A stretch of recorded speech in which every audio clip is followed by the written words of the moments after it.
Amigos, boa noite. Em nome de Deus, em nome de Jesus, estamos mais uma vez, mais uma sexta-feira, última, aliás, fazendo aquele trabalho que já é tradicional, trabalho de perguntas e respostas. Não vamos comentar, porque comentamos sempre a finalidade. É claro que a doutrina é que requer que a gente tenha dúvida, né? Porque quanto mais dúvida a gente tiver, mais a gente tem que aprender. E esse trabalho não vai tirar todas as dúvidas, mas pode incentivar a pessoa a buscar em outras fontes mais conhecimento, porque não combina espiritismo com ignorância. E o remédio para a ignorância é o estudo. Então, nós vamos iniciar o nosso trabalho. Repetindo, são 18 perguntas, são 6 colegas, cada um com 5 minutos para a resposta, sem ter aquele rigor inglês. E nós vamos fazer aquilo que estiver ao nosso alcance. Não temos a última palavra, nem a verdade absoluta, mas esperamos que possam nos ajudar aqueles que têm alguma dúvida. Então, para iniciar o nosso trabalho, vamos pedir ao companheiro Fernando Veloso a prece de abertura dos nossos trabalhos. Boa noite, amigos. Vamos orar. Jesus, amado Mestre, certa vez disseste que quando 2 ou mais pessoas estivessem reunidas em teu nome, entre elas estarias. Aqui estamos, reunidos e unidos com um só pensamento, qual seja de divulgar a tua palavra de vida eterna. Somos gratos pela oportunidade e esperamos participar de muitas outras atividades iguais a essa. Por tudo, agradecemos e faremos o possível para levar o esclarecimento necessário àqueles que estão carentes e necessitados da tua palavra. Que assim seja. Em nome de Deus, pedimos permissão para iniciar o nosso trabalho. E já começamos com a primeira pergunta, que é uma pergunta que acontece com muita gente, aliás, com todo mundo, né? É possível sermos obsidiados durante o sono? Ora, quando se dorme, nós nos emancipamos. Todo dia, quando a gente vai dormir, a gente não morre. Sim, morre, né? Como a gente costuma dizer. O corpo fica lá deitadinho, mas o espírito vai agir na espiritualidade. Então, uma pessoa que está obsidiada, normalmente o que acontece? Ela tem o seu dia a dia, vamos supor que ela não saia de casa, fique só em casa. Então, o obsessor pode estar ali o dia todo, agindo maldosamente, atacando alguns órgãos que ele julga ou tem a certeza que são fracos.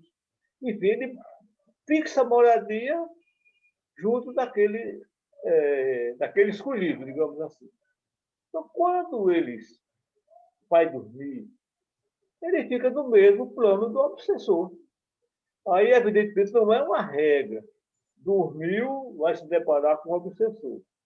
Mas pode, em muitos casos, se deparar com o obsessor e ter uma noite ou noites terríveis.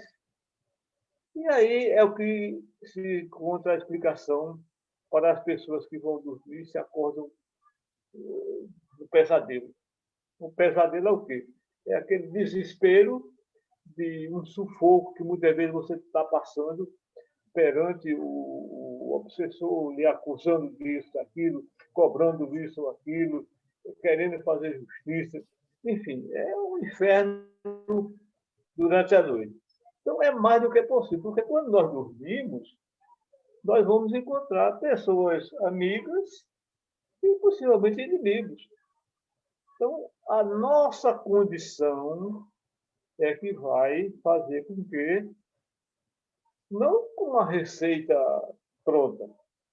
É, ao longo da existência, você ir se elevando moralmente, e aí as suas companhias, tanto aqui no corpo físico como fora do corpo físico, vão melhorando, e evidentemente, quando você estiver num patamar melhor, isso não acontece. Até porque, mesmo no dia a dia, no plano espiritual, aqueles espíritos mais atrasados, eles não podem se esconder dos mais adiantados. Eles não têm condição de se esconder. No entanto, o que está mais evoluído pode se fazer visível ou não para os mais inferiores. Tudo é uma questão de evolução. Agora, infelizmente, é uma realidade. Quando dormimos, podemos sim. Não se a obsessão continua num grau, às vezes, muito maior do que quando a pessoa está acordada. Vamos para a pergunta 2 com Douglas. Boa noite a todas, boa noite a todos. A pergunta número 2 é a seguinte: o que é a morte para quem conhece o Espiritismo? Bom, a doutrina espírita nos esclarece que somos constituídos de espírito, que é imortal, e do nosso corpo, que é material e perecível. E temos também um chamado perispírito, que é um corpo semimaterial que faz a ligação entre o espírito e o corpo. Quando ocorre a morte do nosso corpo material, é como se estivéssemos trocando de vestimenta. Deixamos o mundo material e ingressamos no mundo espiritual, porém, continuamos sendo o mesmo espírito eterno, só que agora despojado do corpo material. Ao ingressarmos no mundo espiritual, passamos por um período que é chamado de estado errante, isto é um intervalo entre duas encarnações diferentes. E nesse período ficamos aprendendo lições e em preparação para uma nova reencarnação, que poderá ocorrer na Terra ou até mesmo num outro mundo. Durante a encarnação, por exemplo, nesta encarnação que nós estamos, colocamos em prática o que aprendemos no plano espiritual antes de reencarnar. E mostramos para nós mesmos o quanto evoluímos nessa aprendizagem. Aquilo que não aprendemos, na reencarnação seguinte, passaremos novamente pela mesma prova até aprender a superá-la. Por isso é tão importante fazermos nossas meditações sobre o que estamos fazendo com o nosso livre-arbítrio, fazendo uma autoanálise e identificando no que estamos falhando e o que podemos fazer para corrigir nosso rumo, como fazer uma correção de atitudes e erros, principalmente morais, em relação aos nossos irmãos em caminhada conosco. Vamos lembrar de um ensinamento de Chico Xavier muito importante. Embora ninguém possa voltar atrás e fazer um novo começo, qualquer um pode começar a fazer agora um novo fim. Portanto, não apenas para nós espíritas, mas para todos nós que estamos encarnados, a morte do corpo material é apenas uma passagem para o plano espiritual. E dependendo das conquistas morais adquiridas, seremos recebidos com muita alegria e principalmente com muito amor no plano espiritual. Passo a palavra para a pergunta seguinte. Que é Fernando Guimarães, pergunta 3.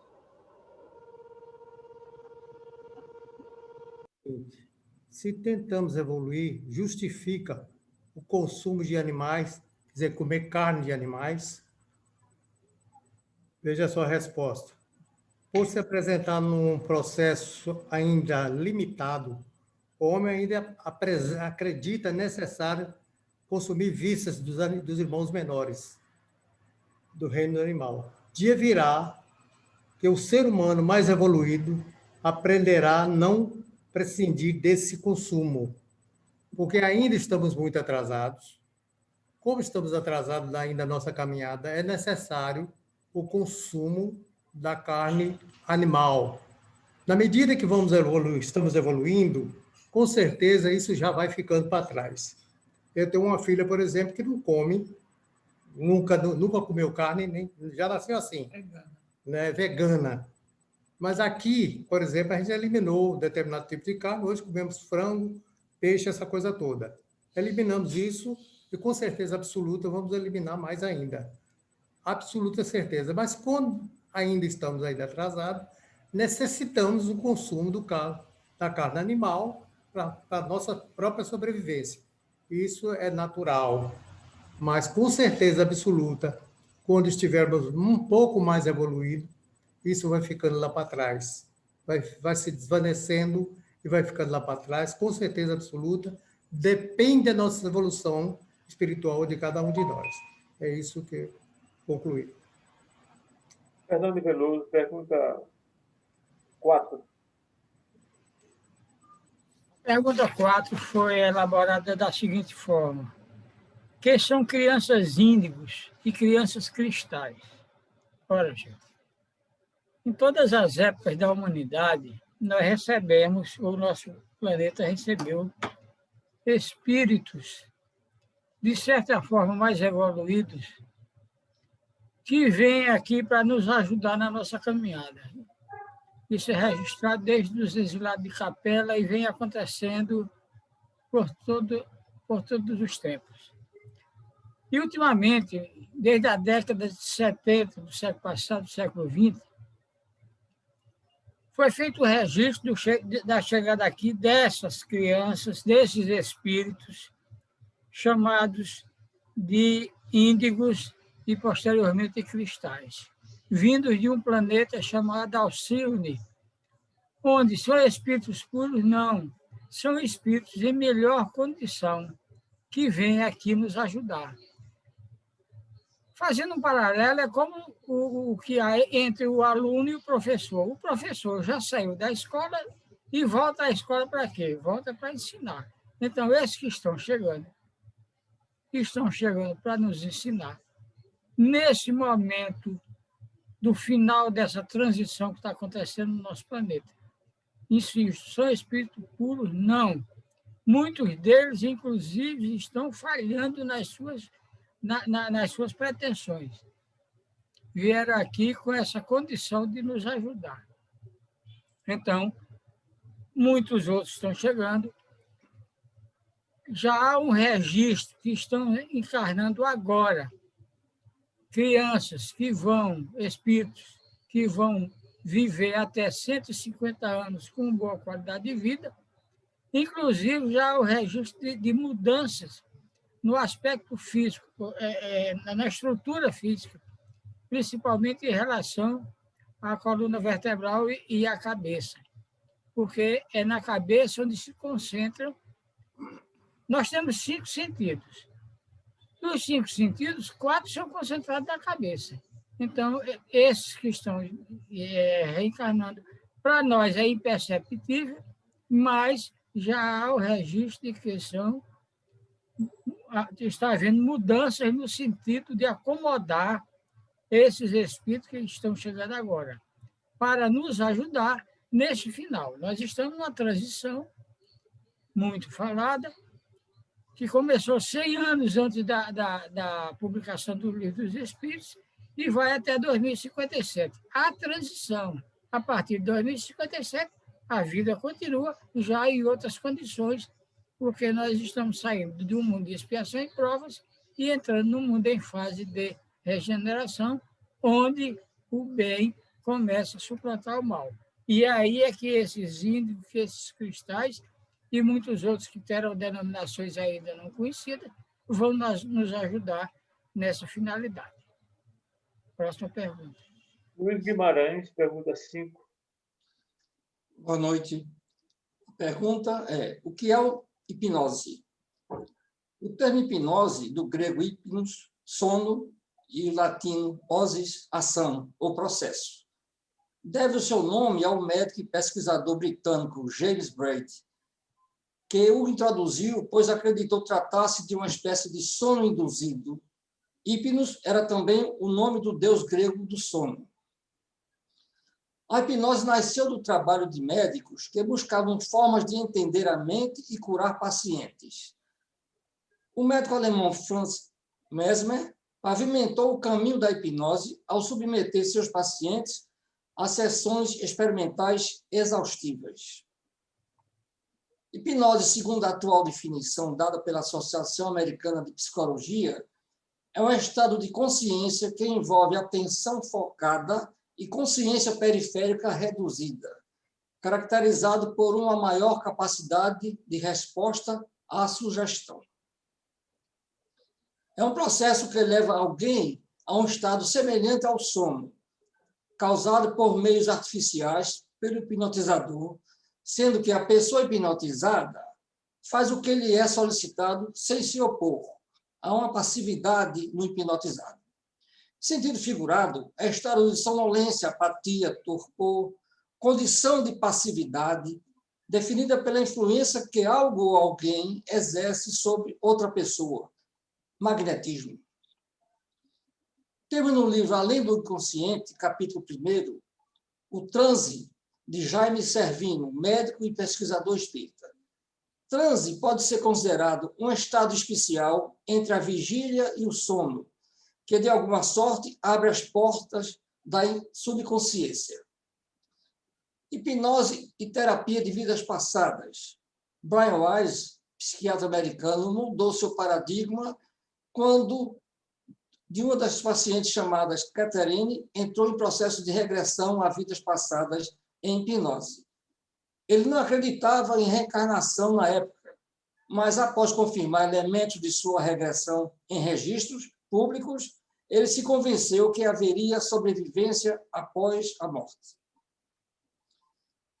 Não poderíamos deixar de falar do transe mediúnico. Em geral, considera-se o transe mediúnico autossugerido uma forma de auto-hipnose. Segundo Eugène Osti, neurologista que foi diretor do Instituto Metapsíquica da França, certos indivíduos, os médiums, teriam uma tendência instintiva para o transe, vinculada a causas hereditárias. Sob o prisma espirítico, pode-se admitir igualmente no determinismo do transe mediúnico a ação heterossugestiva, telepática, sugestão mental, oriunda de um sistema dimensional diferente, um mundo extrafísico. Existe sugestão quando um sujeito atua pela vontade sobre o automatismo do outro, a ponto de fazê-lo realizar certas ideias ou atos, sem que esse outro tenha delas vontade ou até consciência. O transe de qualquer modalidade, mediúnico, anímico, por hipnose ou decorrente de enfermidade, produz necessariamente algum grau de dissociação psíquica que se reflete no cérebro em regiões específicas. Este é do livro Além do Inconsciente, de Jaime Servino também. Passa a palavra. Paulo, pergunta 6. Boa noite a todos. A pergunta 6 foi construída da seguinte forma. Uma pessoa ofende e o ofendido perdoa de coração. Perante a lei de Deus, o ofensor está livre de qualquer reparação? O ofensor poderá estar livre da reparação se ele se arrependeu de coração, né? Mas se ele alimenta a mágoa, né? Se ele continua ofendendo não só aquela pessoa que foi alvo das suas palavras, né? Ofensivas, agressivas, ou de julgamento, se ele continua ofendendo não só aquela pessoa, mas outras pessoas, eu não tenho dúvida que, com certeza, pela própria vibração magnética dele, em algum momento ele vai ter que reparar essa atitude, né, infeliz. Porque é uma questão de magnetismo. Nós emitimos energia de acordo, nós atraímos energia de acordo com como emitimos, né? Então, se eu emito boas energias, eu atraio boas energias, seja em pensamento, em atitudes ou em palavras. E as energias negativas da mesma forma. Então, ele vai acabar atraindo alguma situação, né, doída, né, de aprendizado, para ele refletir sobre o que ele falou, de infeliz, para que ele seja mais vigilante antes de falar algo que ofenda, que humilhe, que machuque, né, antes que ele venha, e que ele venha se arrepender depois.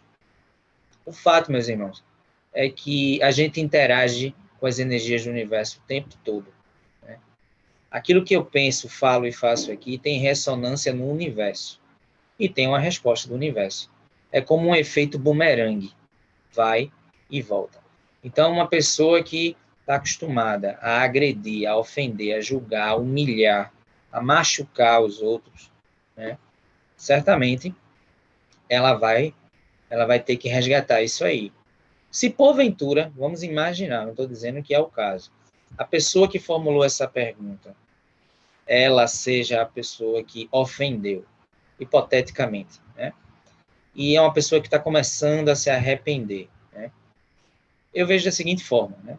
Emmanuel, ele costuma dizer que é importante a gente se arrepender das coisas erradas que a gente fala, mas que a gente não caia no vício do desculpismo. O que é o desculpismo? Eu sempre erro, peço desculpas, é mais digno do que não pedir desculpas nunca. Mas a gente, principalmente como aspirante a cristão, né, se propondo ser cristão espírita, a gente precisa começar a ser mais vigilante, né? Para não cair no vício de pedir desculpas, porque está sempre errando também. Errar é humano, a gente está numa condição espiritual ainda de aprendizado, temos que ter paciência conosco, mas já que estamos tendo a feliz oportunidade de militar no espiritismo, então que sejamos mais vigilantes também. Isso eu estou na hipótese de que quem formulou a pergunta talvez esteja se reconhecendo como o ofensor. Pode ser que não, de repente a pessoa que formulou a pergunta é a vítima, né? Foi quem foi ofendido, ou observa alguém que foi ofendido. Então vai reparar sim, se ele não se arrepender de coração e continuar agindo dessa forma.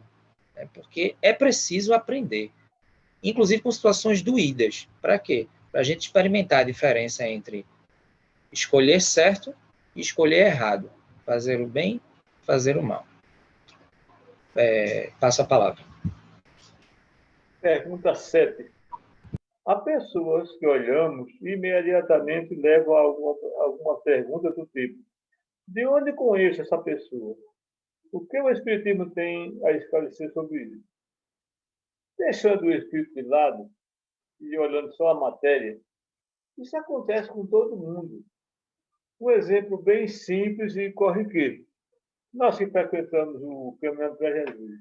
Tem pessoas que vão lá sempre, e tem pessoas que vão esporadicamente. E aí o que, é que pode acontecer? Você vê a pessoa uma, duas, três vezes, um mês depois, 2, 3, um ano, você entra numa loja, ou cruza na rua, ou em qualquer lugar, você vê uma pessoa e olha, eu conheço essa pessoa, não, estou caminhando. E assim, em qualquer lugar da vida, em qualquer setor, há esses encontros não muito constantes, você não fixa na memória.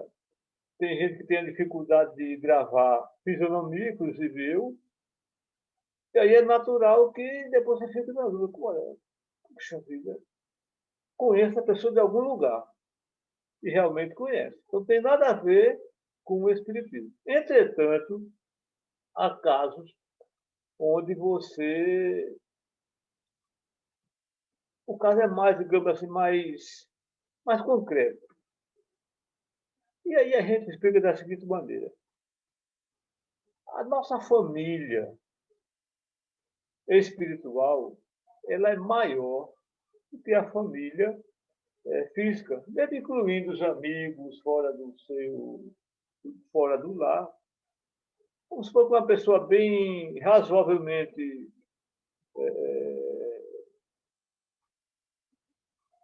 com amigo tenha, digamos, 200 pessoas. No plano espiritual, o seu ciclo de amizade é muito maior, evidentemente. E aí você observa que tem outras encarnações.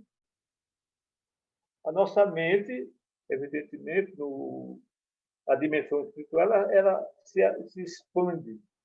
Então, você deve ter o quê? Milhares de pessoas na sua convivência espiritual que, quando você não está encarnado, elas estão, evidentemente, na sua mente e você possa identificá-la a qualquer momento. Entretanto, quando você está na carne, todo mundo sabe, quem tem algum conhecimento espiritual sabe que há o véu, então, esporadicamente, pela sintonia, pelo magnetismo, você reencontra uma dessas pessoas de outras vidas, de outras situações, onde você dá um freio. Poxa, de onde eu conheço a criatura? Então, isso acontece. Mas foi o quê? O magnetismo, a sintonia que fez você, muitas vezes, ter esse encontro. E há casos, então, concretos de tem pessoas que vêm do plano espiritual para se juntar ou se casar com uma pessoa do outro sexo aqui na Terra, e muitas vezes nascem em lugares diferentes. E as circunstâncias vão acontecendo, as coincidências, e daqui a pouco aquela pessoa se entende, se encontra, e é como se diz, amor à primeira vista. À primeira vista é para o corpo físico, mas de quantos e quantas existências não se conhecem, que muitas vezes não se comprometeram na espiritualidade e na próxima existência formar um casal, ter uma missão, seja ela qual for. Então, é uma coisa natural, tanto do ponto de vista físico, quanto do ponto de vista espiritual. Vamos para a pergunta 8, com o companheiro Douglas. Bom, a pergunta número 8 é a seguinte. No momento em que o corpo está em coma, numa UTI, como fica o espírito nesse momento? Bom, eu vou me basear em minha resposta. Eu fiz algumas pesquisas de alguns livros, mas eu me baseei basicamente num artigo de Sérgio Thyssen, publicado na revista Reformador, de maio de 2003, com o título Os Fenômenos de Quase Morte. E ele diz, né, nesse artigo, né, algumas pessoas que sobreviveram a certas crises de saúde, incluindo paradas cardíacas, anestesias e outras situações de gravidade clínica, reportam, quando retornam à consciência, uma experiência extraordinária. Estas vivências, todas espontâneas, foram descritas já há muitos anos, e o primeiro trabalho sério, dedicado integralmente ao tema, é de autoria do Dr. Raymond A. Moody Jr., um psiquiatra americano, que no livro Vida Depois da Vida, Life After Life, que foi publicado em 1975, portanto, há 76 anos atrás. O termo experiência de quase morte, ou comumente chamado de EQM, é uma definição, e sua definição foram desenvolvidos por esse autor, o Dr. Raymond Moody, e a partir de seus inúmeros casos coletados ao longo de muitos anos e citados na citada obra, né? Que se tornou referência sobre esse assunto de EQM. São fenômenos naturalmente muito antigos, mas que só recentemente estão sendo devidamente estudados.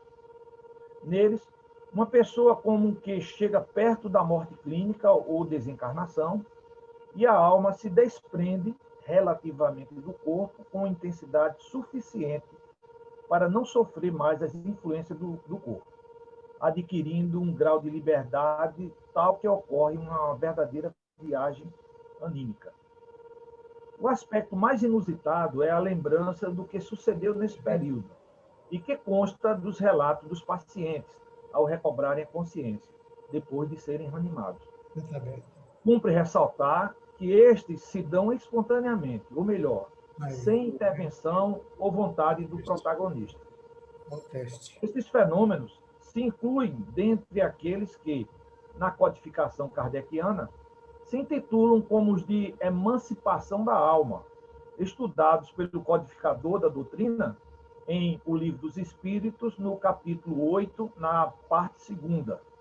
Recordando a resposta à pergunta 422A, sobre o tema letargia, catalepsia e mortes aparentes, está lá dito: esse estado especial dos órgãos nos prova que, no homem, há alguma coisa mais do que o corpo, pois que, então, o corpo já não funciona e, no entanto, o espírito se mostra ativo. Morte aparente seria o aspecto mais próximo das EQM, experiência de quase morte, como eu citei antes, sendo que nestas o paciente se recorda e conta tudo o que viu.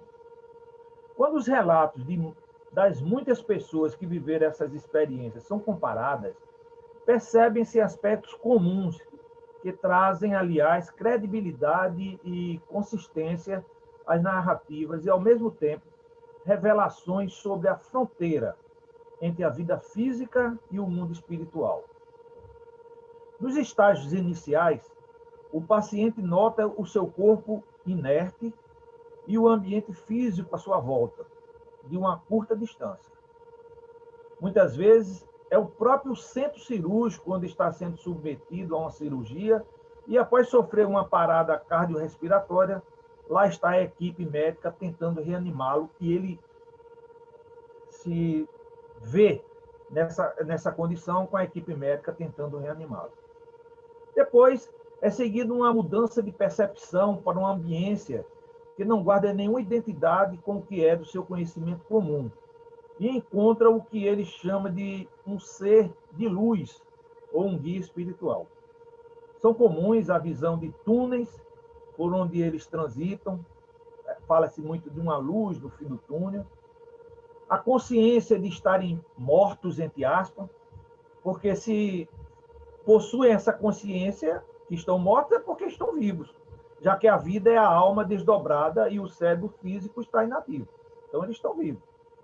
Luzes extraordinárias que se comunicam com eles, até encontros com familiares mortos, entre aspas, né?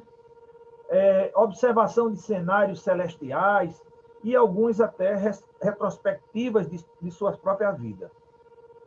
Curioso também é apontar que certas pessoas cegas, mesmo de nascença, e que passam por essas experiências, enxergam normalmente, como nos demais casos, sugerindo a visão da alma, independente das vias ópticas do cérebro, que já não funcionavam antes e durante a experiência, muito menos, pois o cérebro, como vimos, não tem nenhuma atividade, aspecto confirmado pelo eletroencefalograma, que é um exame que registra as ondas cerebrais que deixam de existir durante o tal período, como se fosse uma morte cerebral transitória.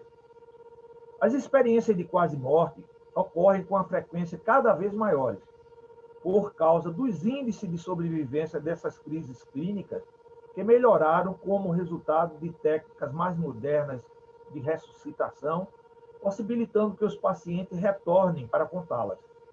Os relatos destas experiências e seus efeitos nos pacientes são similares no mundo inteiro, em variadas culturas e épocas. Como estes fenômenos ocorrem em situações médicas, muitas vezes em dependências de clínicas e hospitais, a medicina vem se debruçando sobre eles, procurando entender seus mecanismos, mesmo ignorando completamente a fisiologia de todos os processos que envolvem a alma, como um ser distinto do corpo e de suas relações com este último. Este é um dos desafios do qual deve derivar não só a redescoberta da alma, como também uma visão menos mecanicista e acanhada da própria arte de curar. A medicina ainda desconhece a existência da alma como sede da vida humana, o perispírito e a sua fisiologia. E ainda acredita que todos os fenômenos relativos à mente são necessariamente de origem cerebral. Outro aspecto importante que resultou desses casos é o chamado processo de transformação, porque passam os que vivenciaram as experiências de quase morte. Ao deixar um hospital, e nos meses e nos anos seguintes, eles apresentam modificações em suas vidas, que inclui mudança de escala de valores e atitudes sobre situações, pessoas, trabalhos, etc., tendendo a uma espiritualização, além de um aumento da sensibilidade e da intuição e o desaparecimento do medo da morte. Chamaram a atenção dos pesquisadores uma maior capacidade de expor seus sentimentos, melhor compreensão das relações humanas e aceitação das limitações alheias, maior amorosidade e empatia, envolvimento com os familiares, entendimento sobre o sentido da vida, interesses em espiritualidade, crença na vida após a morte, valorização das coisas simples e autoconhecimento. A experiência de quase morte que a pessoa vivencia, né, é a prova que esperam todos aqueles que necessitam da certeza da existência da alma, pela vertente da ciência, para que ela, como diz Emmanuel, a grande esquecida da humanidade, se estabeleça para os homens comuns como fulcro causal da vida e do amor de Deus. O que ocorre, né, no momento em que o espírito se encontra em coma e muitas vezes passando por esse momento que, via de regra, alguns passam por essa experiência de EQM. Passo para a pergunta seguinte. Fernando Guimarães, pergunta 9. Pergunta 9. Como posso aprender com meus sonhos? Depende da natureza dos sonhos, do grau evolutivo de interesse de cada indivíduo.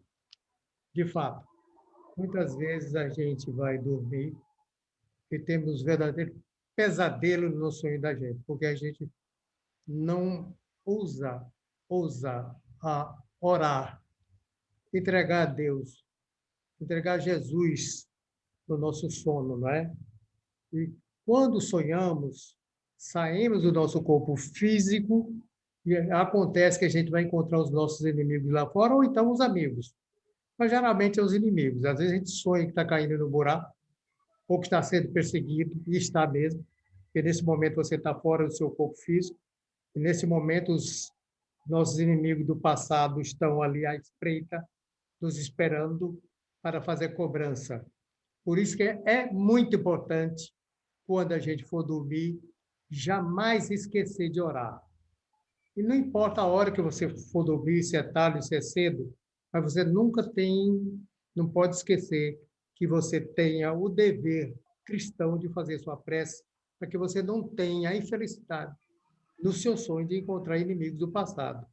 E é muito importante o sonho fazer parte da vida da gente, porque a gente pode tirar muito aproveito desses sonhos também. Na medida que você sonha as coisas boas e positivas, você também está aprendendo. Na medida que você também sonha e sai fora do corpo físico, que você encontra os seus inimigos do passado, aí você também vai defrontar com coisas terríveis. Quantas vezes a gente não sonha caindo em despenhadeiro, ou sendo perseguido, ou sendo atropelado? É coisa horrível. Quando você acorda, você pensa que aconteceu tudo aquilo. Pode não ter acontecido naquele momento, mas pode ter acontecido no passado. E aquilo fica gravado no seu subconsciente. E aquilo fica gravado. Certa feita, eu tive um sonho assim. Eu estava num despenhadeiro muito alto no sonho. Isso há muitos anos passados, mas eu me lembro que isso fosse hoje. E de lá do alto, eu me lembro que era uma noite escura, muito escura, eu me desprendendo, não pelo suicídio, caí mesmo. E quando eu cheguei lá no fundo do poço, era uma altitude imensa, quando eu bati no chão, ali eu fiquei inerte, desencarnei ali. Neste momento, eu senti que desencarnei ali. Quer dizer, é possível que tenha acontecido isso comigo, uma das minhas reencarnações passadas, que ficou gravada no meu subconsciente. Então, é importante, quando a gente for dormir, não esquecer de fazer preces para a gente, para os nossos familiares, para os irmãos que estão lá fora, para as pessoas que estão nos hospitais, para as pessoas necessitadas, para as pessoas que precisam da gente, pelo menos na nossa prece. A gente tem que focalizar Porque não é só para a gente tem que também orar para os outros, não é isso mesmo? Então é importante a nossa prece na hora que formos descansar à noite, que a gente não se defronta com esses sonhos temerosos que a gente às vezes sonha com alguma coisa correndo atrás da gente. Eu já sonhei diversas vezes com isso há algum tempo passado e é uma coisa muito ruim, né? Quando a gente sai daquele pesadelo, que é um pesadelo, quando sai daquilo ali, você sai assombrado. Falei, será que aconteceu isso comigo mesmo? Será que isso vai acontecer comigo? Ou do futuro, ou já aconteceu no passado? Isso é terrivelmente ruim. Agora, quando você sonha coisas positivas, coisas boas, você tem que tirar mérito daquele sonho, pelas preces que você fez, pelas orações que que você deitou ligado com Jesus, deitou ligado com Deus e os seus anjos guardiões, com certeza absoluta, esses sonhos ruins não vão fazer parte da vida da gente. Vai depender de cada um de nós procurar direcionar o nosso pensamento na hora de dormir em prol de nós mesmos, em prol da gente orar pelos nossos familiares, pelos nossos amigos, para a gente tirar maior proveito da nossa noite e dos nossos sonhos. Dito isso, passa a palavra. Pergunta 10, Fernando Veloso. Elaborada da seguinte maneira: estou gestante e tenho tido um sentimento estranho com relação ao meu bebê. Será algo espiritual? Eu não diria sim nem não, porém digo provavelmente. E por que provavelmente? Veja só, gente, em relação à gestação, a ligação entre aquela gestante e aquela criança, aquele espírito reencarnante, ele não se inicia no momento que acontece o ato que provocou a gravidez. Não. Ele é antecedido por conversações na espiritualidade, de vários tipos. Muitas vezes é um espírito que está em busca de reabilitação e que solicita reencarnar num lar que ele entende estruturado, que vai ajudá-lo a se reestruturar. Outras vezes, são inimigos do passado, e isso é a maioria das vezes, inimigos do passado em busca também de um reajuste. Então, solicita reencarnar naquele lar para, através dos laços da consanguinidade, chegar ao reajuste. E há, lamentavelmente, casos em que inimigos do passado que nem estão tão afim de ajuste, mas de perseguição. Então, a questão de inimigos do passado no lar, como filho, é muito comum. Eu me lembro de um caso de uma senhora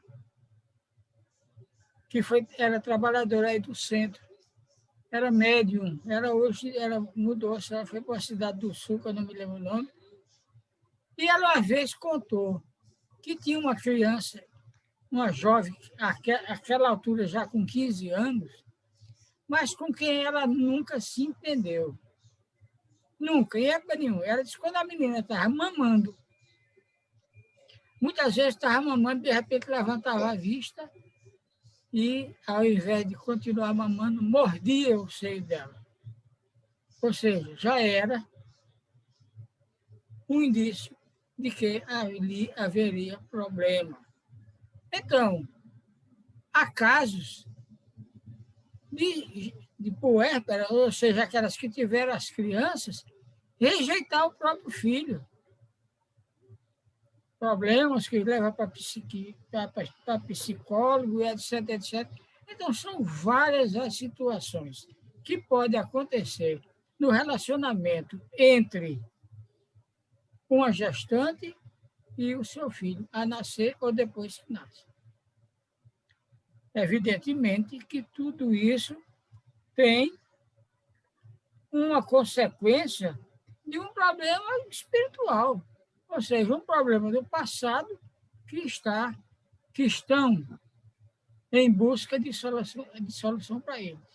Então, cabe às gestantes, cabe àquelas senhoras que tiveram filho há pouco tempo, procurar estudar, analisar e se entender, para que deem o melhor, porque as mães sempre dão o melhor aos seus filhos, salvo quando há um problema igual a esse, onde situações do passado ainda interferem no presente. Próxima pergunta. Pergunta 11, Luiz Guimarães. A pergunta é: o que é animismo? Eu terei que falar um pouco de mediunismo também. São fenômenos naturais do psiquismo humano, classificados pela doutrina espírita em duas categorias básicas: mediúnicos e anímicos, do grego anima, alma. Mediunidade é a faculdade psíquica que os médiuns possuem, manifestada de forma mais ou menos intensa e por meio de uma variedade significativa de tipos: videntes, psicógrafos, audientes, de cura, e tem muitas outras. A prática mediúnica é também denominada mediunismo. Isso tem mediunidade e prática da FEB. Para maior brevidade, proponho, não eu, abaixo eu vou dizer, designar pela palavra animismo todos os fenômenos intelectuais e físicos que deixam supor uma atividade extracorpórea ou à distância do organismo humano, e mais especialmente todos os fenômenos mediúnicos, que podem ser explicados por uma ação que o homem vivo exerce além dos limites do corpo. Isto, quem propõe esse termo foi Alexander Akasakov. Em Animismo e Espiritismo, é o livro dele. Muitas vezes, aquilo que se assemelha a um transe mediúnico, com todas as aparências que existe a interferência de um desencarnado, nada mais é do que o médium revivendo cenas e acontecimentos recolhidos de seu próprio mundo subconsciencial. Fenômeno esse motivado pelo contato magnético, pela aproximação de entidades que lhe partilham as experiências pretéritas. Isto encontra-se na revista O Consolador, Estudo Sistematizado da Doutrina Espírita, e por aí vai. No fenômeno anímico, o médium se expressa como se ali estivesse realmente um espírito a se comunicar.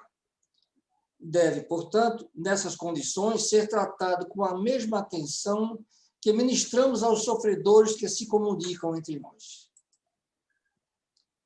Ainda segundo Teresinha de Oliveira, quanto maior o grau de expansão do perispírito, mais expressivo poderá ser o fenômeno anímico, pois o encarnado poderá desfrutar mais de maior liberdade em relação ao corpo, passando a atuar mais como um espírito liberto. Quando há emancipação da alma, a visão do espírito se amplia, as suas atividades são muito mais amplas do que presas ao corpo físico. É possível, assim, definir aqui que o animismo foi um neologismo para significar que a alma do médium pode comunicar-se como a de qualquer outro, pois, quando possui certo grau de liberdade, recobra suas qualidades de espírito. Isso temos em Lamartine Pagliano Júnior, Transe e Mediunidade. O médium inclinado ao animismo é um vaso defeituoso, que pode ser consertado e restituído ao serviço se houver compreensão do dirigente do grupo. Se incompreendido, pode ser vitimado pela obsessão, o que mostra a importância da atenção que é preciso dedicar ao assunto. Passa a palavra. Paulo, pergunta 12. Pergunta 12. Como compreender a diferença entre o sentimento de pena e o de compaixão para com o próximo? Eu entendo que pena é um sentimento inicial de compaixão. Essa é a avaliação que eu faço. E que, em algumas ocasiões, a pena é um sentimento que fica dentro da gente, né? A compaixão, eu já imagino que é a ação caridosa, motivada muitas vezes por uma pena, em ajudar o próximo, com gestos, com palavras, né? E também em termos de compreensão. Uma pessoa que tem compaixão para com o próximo, ao meu ver, ela tem também a compreensão no sentido de entender, né, a condição espiritual do outro, a limitação espiritual do outro, e não julgar nem condenar, né? Então, assim, eu entendo que a compaixão, ela pode ser aquele sentimento mais aflorado da indulgência que o Mestre Jesus ensinou, no sentido da gente realmente entender que a humanidade, né, tem suas limitações, nós temos as nossas também, né? A gente nunca deve colocar a visão de que apenas os outros precisam ser compreendidos. Em diversas ocasiões, nós precisamos ser compreendidos e ainda precisaremos, por conta do nosso grau de evolução, né? Eu creio que a grande maioria de nós, aqui encarnada na Terra, ainda é de espíritos de terceira ordem, que são dos mais imperfeitos. Então, a gente nunca deve se colocar na condição apenas de que, não, eu preciso compreender o outro, mas tendo os pés no chão, que muitas vezes os outros acabam tendo que compreender também as nossas atitudes infelizes, as nossas palavras infelizes, as nossas escolhas infelizes, né? Mas, enfim, eu penso que a compaixão, ela está ligada diretamente à grande bandeira da doutrina espírita, que é a caridade, né? Ter compaixão por alguém, ao meu ver, é uma prática caridosa. E eu aprendi com o Espiritismo que a caridade é o amor em ação. Se o amor é o sentimento, a caridade é o amor em ação. A pena é o sentimento, a compaixão é a caridade em ação. Passo a palavra. Pergunta 13. O espírito consegue saber sua idade real durante a vida? Bom, durante a vida eu entendo que seja a existência física. A idade real deve ser a idade do espírito. Veja bem, durante a existência física, evidentemente, ninguém vai saber a sua idade espiritual. E uma vez na parte espiritual, eu duvido que algum se interesse por essa informação. Porque, na realidade, qual é a idade do espírito? Desde a sua formação até o dia de hoje. Como o espírito não tem fim, a sua idade é infinita. Agora, se a pessoa quiser saber a idade que ele tem hoje, teria que partir da sua criação. Para quem não gosta de olhar para trás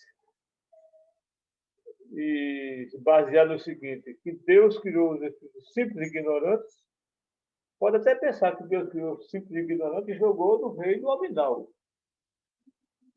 baseado no que a gente é, pelo menos eu, simples e ignorante. Então, na realidade, a criação do espírito, ele parte do ponto zero, que é um assunto que muita gente não gosta de falar, prefere falar do reino nominal. Mas se a gente for ler a Gênesis, vai encontrar bom material para ver que a criação do espírito se dá. Deus não cria simples e ignorante e joga no reino nominal, não. Para um espírito criado e ter condições de reencarnar no reino nominal, que é o nosso reino, é uma informação que assusta. É uma caminhada de 15 milhões de séculos. Ou seja, desde o zero, transitando pelo reino mineral, vegetal, animal. Evidentemente não é o espírito, é um princípio inteligente, é um espírito de informação. Tem gente que não gosta nem de falar nesse assunto, que acha que é lorota, Mas é uma realidade. É só ver a pergunta 540 do livro de Espírito. Tudo se liga, do átomo ao arcanjo. Então, essa informação é falsa? Do átomo ao arcanjo. Então, a informação que se tem, que para um princípio inteligente, criado simplesmente pela mãe, ter condições de reencarnar, de encarnar no reino como nosso, não como nós estamos, mas no reino nominal, de uma forma primitiva, 15 milhões de séculos, que equivale a 1,1 bilhão e meio de anos. Como é que você vai medir esse tempo? É uma coisa absurda. Um outro exemplo. Jesus. Antes de Jesus, vamos ver o seguinte: a idade da Terra. A idade da Terra, segundo a ciência, claro que pode ser um pouco mais, um pouco menos, mas gira em torno de 4,5 bilhões de anos. Aí vejamos o seguinte: uma criatura, para ter condições de encarnar no reino nominal, caminha 1,1 bilhão e meio de anos para poder ter essa condição. Imagine a figura de Jesus. Quando a Terra foi formada, teoricamente há 4 bilhões e meio de anos atrás, Jesus já participou da sua formação. E na escala espírita, ele já era espírito puro. Então, imagine a caminhada antes disso que Jesus caminhou, para ter essa condição na formação da Terra, e de lá para cá já tem mais 4 bilhões e meio de anos. No entanto, se você perguntar a qualquer pessoa, quantos anos tem Jesus? Vai dizer 2021 anos, e vai contar do ano 0 até 2021. Então, é um número que não leva a lugar nenhum.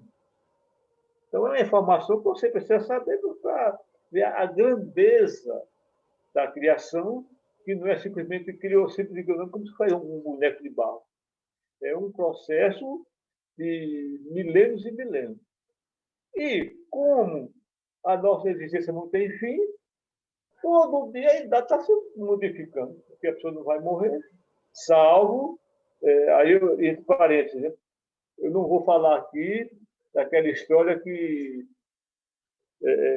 depois que se consegue chegar à luz, tudo recomeça. Isso aí é uma história que a própria espiritualidade não concorda. Mas tem gente que, não, mas um dia a gente vai voltar para recomeçar tudo, mas é outra história. Então, na realidade, em resumo, a idade do espírito não me interessa, porque não vai servir para nada, só para mostrar a grandeza de Deus no processo de criação, e é um número fabuloso que, evidentemente, o mais sensato é viver a vida e não se preocupar com essa caminhada que é eterna, né? Então, vamos para a pergunta 14 com Douglas. Bom, a pergunta 14 é o seguinte: o que quer dizer a afirmação de Jesus? O homem deve nascer de novo da água e do Espírito. Bom, para responder essa pergunta, vamos contextualizar o ambiente em que Jesus fez essa afirmativa. Jesus recebe um mestre de Israel e ele chega para Jesus e diz: Rabi, bem sabemos que és mestre vindo de Deus, porque ninguém pode fazer esses sinais que tu fazes se Deus não for com ele. Aí Jesus responde: na verdade eu te digo, que aquele que não nascer de novo não pode ver o reino de Deus. E o mestre de Israel diz novamente, pergunta nós, como pode um homem nascer sendo velho? Pode, porventura, tornar a entrar no ventre de sua mãe e nascer? Aí Jesus responde, na verdade eu te digo, que aquele que não nascer da água e do Espírito não pode entrar no reino de Deus. Porque o nascido da carne é carne, e o que é nascido do Espírito é Espírito. Não te maravilhas de te ter dito, necessário vos é nascer de novo? O vento assopra aonde quer, e ouves a sua voz, e não sabes de onde vem, nem para onde vai. Assim é todo aquele que é nascido do Espírito. E ele volta a perguntar a Jesus, como pode ser isso? Aí Jesus volta a responder para ele, tu és mestre de Israel e não sabes isto? Na verdade, te digo, que nós dizemos o que sabemos e testificamos o que vimos, e não aceitais o nosso testemunho. Se vos falei de coisas terrestres e não crestes, como crereis se eu vos falar das celestiais? Bom, o autor Américo Canhoto, no livro A Reforma Íntima Começa no Berço, ele faz uma afirmação sobre essa passagem, dizendo que é a lei máxima que Jesus nos trouxe. Tudo no homem provém do Espírito. Hoje, sabemos que enquanto estamos sendo gerados no ventre da nossa mãe, ficamos mergulhados no líquido amniótico. Entretanto, não fazia sentido Jesus, há 2000 anos, falar de líquido amniótico, e sim nascer de novo da água e do Espírito. Jesus, portanto, descreve nessa passagem o processo e a necessidade da reencarnação. Passo para a pergunta seguinte.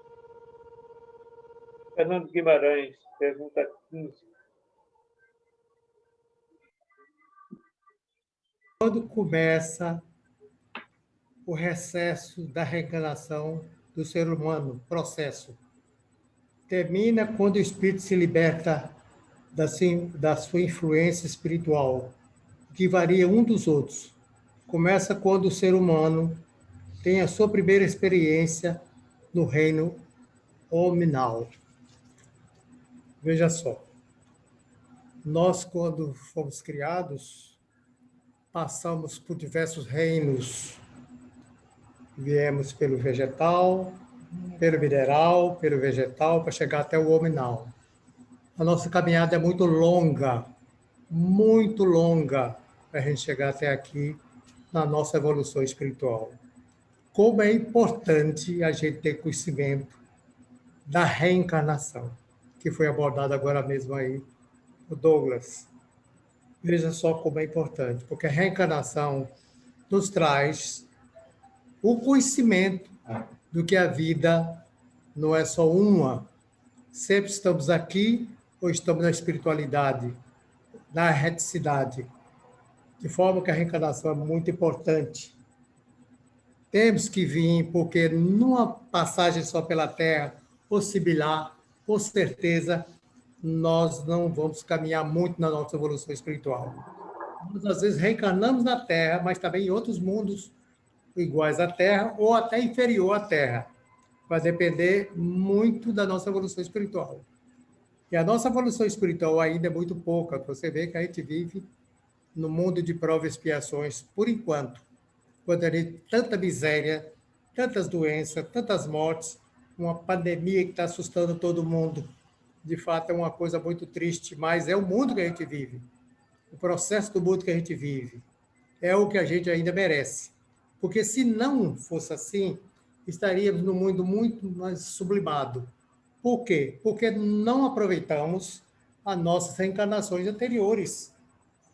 Esta reencarnação agora é que nós temos muito mais do conhecimento daquela do nosso passado.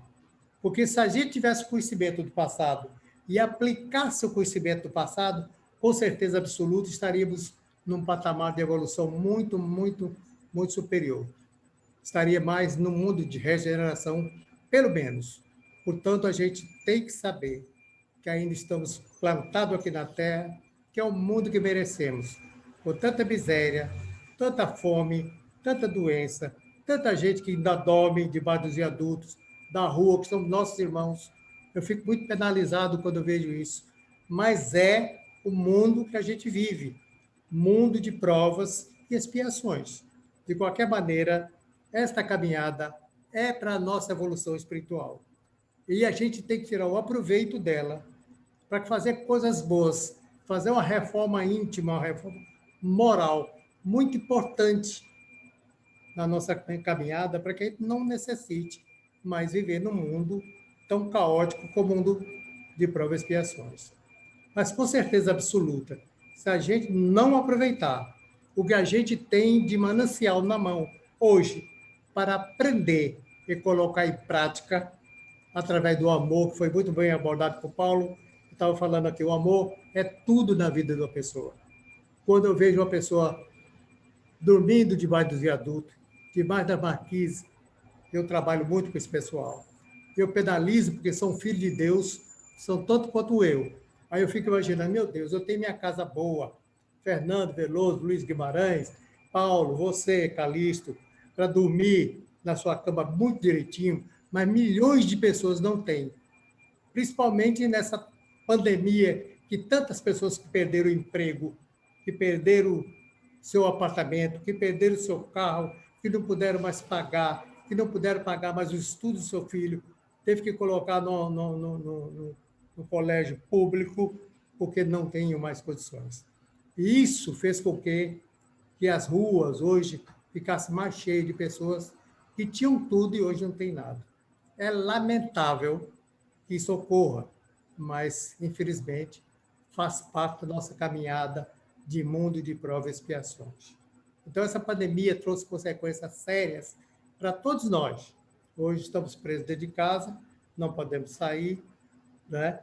Outras pessoas que estão dormindo debaixo das palafitas, debaixo dos viadutos, debaixo das marquises. É só ler na rua, vai na rua Imperador essa hora, para ver quantas pessoas que estão dormindo na rua. São nossos irmãos, meu Deus. A gente não pode diferenciar essas pessoas, não. São nossos irmãos que estão lá, em sofrimento, passando fome, e tem pessoas que passam na porta da nossa casa pedindo um pedaço de pão e a gente simplesmente vira as costas. Não é por aí. A caridade não foi essa que Jesus nos trouxe. O amor sobre tudo. Amor sobre tudo. Se a gente não tiver amor aos nossos irmãos, o que a gente está fazendo aqui na Terra? O que a gente está fazendo aqui para se sublimar, para melhorar, para procurar crescer espiritualmente, fazendo uma reforma íntima, fazendo uma reforma moral, respeitando todas as pessoas de igualdade de condições? Às vezes a gente não faz isso, né? Então, eu acho que assim, esta é a melhor reencarnação? É, porque aqui nós temos mais bagagem de estudos que a gente possa tirar todo o proveito aí. Temos nossos livros aí, o Evangelho, o Livro do Espírito, a Gênese e outras obras extraordinárias que nos foi trazida por Chico Xavier através de diversos espíritos, de 400 e tantas obras, e a gente tem que aproveitar esses ensinamentos para que a gente possa colocar em prática a nossa evolução espiritual. É isso que vai nos levar para o outro lado, numa situação mais tranquila, mais serena. Se a gente mudar essa conduta, essa postura de tratar mal os outros, de desrespeitar os outros, de passar por cima dos outros, isso aí é danoso para a nossa caminhada. Nós precisamos modificar, precisamos de melhorar e procurar caminhar no caminho do amor, no caminho do bem, ao qual Jesus, no seu tempo, nos trouxe, mostrando o caminho a seguir. O amor sobre tudo, sobre todos, independente de credo, ou independente de religião, ou que não tenha nem religião, mas o amor sobrepõe a tudo. É isso que a gente veio fazer aqui. Se a gente dá as costas para tudo isso, com certeza absoluta, perderemos mais uma reencarnação que a gente não aproveitou no nosso passado. Então, eu acho que, dito aí, tenho certeza absoluta que a gente vai guardar dentro de nós mesmos o que a gente tem que fazer. que o manancial está aí. Nós temos tudo na mão, para a gente possa aprender, colocar em prática, amor acima de tudo, principalmente os mais pobres, os mais necessitados. Se a gente não fizer isso, meu amigo, com certeza absoluta, a gente vai voltar na situação com a mala vazia para os planos mais elevados. Isso mesmo. Dito isso. Pergunta 16, Fernando Veloso. Porque o suicídio é considerado um crime por muitas religiões, principalmente pelas cristãs. Ora, amigos e amigas, o nosso corpo físico, que é, sem dúvida, a coisa mais perfeita que existe na face da Terra. Eu costumo sempre repetir, não existe computador de nenhuma geração que seja tão perfeito quanto o nosso corpo físico. E não nos foi dado por acaso. Então, a nossa primeira obrigação é a preservação do corpo físico. E, lamentavelmente, isso nem sempre acontece. Porque nós podemos considerar 2 tipos de suicídio. E que praticamente todos nós estamos envolvidos nele. Quando, através de vícios, através de várias formas de viver, nós vamos debilitando o nosso corpo físico. Porque suicida não é só aquele que dá um tiro na cabeça, que se joga de um prédio dentro d'água e se enfoca, não. Na medida em que nós estamos consumindo drogas, os excessos da vida, e o excesso pode ser até excesso de trabalho. Enfim, tudo que vem a prejudicar o corpo físico, que tem suas limitações. Porque essa máquina extraordinária é. Mas muitas vezes vem um mosquitinho, dá uma picada e por ali leva a volta. Daí a necessidade de nós termos cuidados para preservar o nosso corpo físico, que, volto a dizer, não nos foi dado por acaso, nos foi dado para a evolução nossa, espírito. Porque nós não somos, nós temos um corpo físico e somos espíritos. Na realidade, o que nós somos é espíritos que se utilizam desse corpo físico para progredir. Haja vista que, como sabemos, fomos criados simples e ignorantes. Simples sem maldade, ignorantes sem conhecimento. E através do corpo físico, e em vidas sucessivas, consoante o dogma da reencarnação, nós evoluímos. E já chegamos a um estágio bastante significativo. Hoje, onde a inteligência que anima a lei do progresso já está bastante desenvolvida. Agora, lamentavelmente, sob o aspecto moral, esse desenvolvimento não é o mesmo. E necessita que seja. E até porque, gente, nós temos que entender uma coisa. Do ponto de vista moral, não houve progresso. Não. A moral de hoje é a mesma moral da época do Cristo. O que se desenvolveu, o que está em constante desenvolvimento, é a ciência. Mas a moral é a mesma. Nós temos que nos ligar de que a moral cristã se iniciou lá com a segunda grande revelação, onde ele prometeu e cumpriu, trazendo a terceira revelação, que é o Espiritismo. Então, o corpo físico é um instrumento que nós devemos, sob todas as formas, preservar. Ele, naturalmente, vai se desgastar com o passar do tempo. E há uma inversão de proporcionalidade entre o corpo físico e nós, espíritos. Porque, com o passar do tempo, o espírito progride, O espírito adquire conhecimentos, lei do progresso e as outras leis subsequentes, como a lei da destruição e, principalmente, sendo o homem um animal social, a lei de sociedade. Então, o corpo físico nos serve para isso. Lamentavelmente, por conta de que nós não acompanhamos o desenvolvimento intelectual com o desenvolvimento moral, algumas pessoas se veem sem perspectiva de futuro. As causas do suicídio são diversas. Mas, certamente, em todas, falta a fé. Porque uma criatura que tem fé, efetivamente, que tenha fé, que acredite na vida, que acredite em Deus, que acredite no cristianismo, vai fazer de tudo para continuar na sua caminhada, porque é através dela que um dia vai se tornar um espírito de luz. Agora, sabendo também que esses que se suicidam, a vida deles não parou ali, não. Parou a existência, mas eles retornarão. Certamente com mais dificuldade, com mais sofrimento, porque estarão colhendo o que plantaram e continuarão a sua caminhada.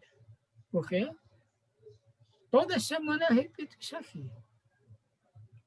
As palavras do Cristo, quando disse: nenhum daqueles que me entregaste se perderá no caminho. Todos vamos chegar lá. Agora, é evidente que esses que, lamentavelmente, praticam o suicídio terão mais dificuldade. Vão chegar, vão tanto quanto os que não se suicidaram, só que com mais dificuldade, porque estarão colocando pedras no seu caminho, nas suas estradas. Daí, lamentavelmente, isso está ocorrendo numa condição muito grande. É porque a imprensa é proibida de divulgar suicídio. Mas nesse momento que nós estamos vivendo, muitas pessoas estão apelando para o suicídio com medo da Covid. Então, ao invés de ter uma solução, acham que vão resolver. Não, meu gente, vão piorar a situação. A situação está aí, o momento está aí. É um momento de ajuste previsto. Muitas pessoas já falaram nisso. Se você vai lá no livro A Gênesis, que foi o último livro da codificação, que é de 1868, no último capítulo você encontra perfeitamente escrito. Daí, eu falo sempre na atualização dos livros do Espírito, o que está acontecendo hoje já está escrito lá. Como está escrito em Leon Denis, de 1897. Então, tudo estava previsto. O que aconteceu foi que nós tivemos o aviso e não tomamos as providências necessárias para que essas coisas não acontecessem ou acontecessem de forma mais amena. Mas está aí a Covid, está aí essa situação que nós vamos superar. Agora, para que isso aconteça, é preciso que tenhamos, acima de tudo, responsabilidade diante da vida. É a vacina, é a limpeza das mãos, é a máscara, tudo isso que é preconizado pela ciência para que superemos. E com a certeza de que, finalizada essa etapa que nós estamos vivendo, começaremos um novo momento no nosso planeta, quando a Terra passará de um planeta de expiação e prova a um planeta em fase de regeneração. Os que estão sendo retirados, muitos, a maioria, não vai retornar de imediato ao planeta Terra. Mas muitos que estão sendo retirados, já diz lá na Gênesis, vão passar por um processo de retemperação, ou seja, vão ser preparados para retornar mais rapidamente ao nosso planeta e ajudar os que aqui estão. É aquilo que eu falei lá no começo, respondendo a primeira pergunta dos índicos e dos cristais. São essas criaturas que virão para cá com o objetivo de ajudar os que aqui estão. Então, a nós cabe viver intensamente. Afastar da nossa mente essa ideia de suicídio, que muitas vezes é inoculada pelos obsessores. Muitas vezes os obsessores nos influenciam nesse sentido. Então, vamos cuidar da nossa reforma moral, vamos entender quem somos, de onde viemos e, principalmente, o que estamos fazendo aqui. Estamos numa jornada de redenção. Tenhamos sempre em mente isso. E quem assim pensa, certamente jamais irá apelar para o suicídio. Próxima pergunta. Luiz Guimarães, pergunta 17. Qual a função do duplo etérico? Segundo André Luiz, o duplo etérico seria a duplicata energética que reveste o corpo físico do homem. No livro Da Alma Humana, capítulo 3 de Antônio J. Freire, temos o seguinte: o duplo etérico tem, pois, uma individualidade própria, característica e inconfundível, ainda que fazendo parte integrante do corpo físico ou somático. E temos também no livro Medicina Vibracional, capítulo 1 de Richard Geber, disse que o corpo etérico é um dos muitos corpos que contribuem para a expressão final da forma humana. O corpo etérico, muito provavelmente, é um padrão de interferência de energia semelhante a um holograma. O que seria esse holograma? Holograma é uma imagem tridimensional obtida através da projeção da luz sobre figuras bidimensionais. Essas fotografias em 3 dimensões são formadas através do processo da holografia, que funciona devido à propriedade ondulatória da luz. Temos aqui também de Ricardo D. Bernardi. É um médico, tem vários livros. Duplo etérico é um invólucro energético, vibratório, luminoso e provisório que coexiste estruturalmente com o corpo físico e o envolve. E aqui tem qual é a consistência desse corpo etérico. Textura típica dos elementos fluídicos, mais densa nos indivíduos primitivos e mais sutil e delicada nos seres humanos, espiritualmente evoluídos. Ricardo de Bernardi. Ainda tem que o duplo etérico é a reprodução exata do corpo físico do homem e se distancia ligeiramente da epiderme, formando uma cópia vital e de idênticos contornos.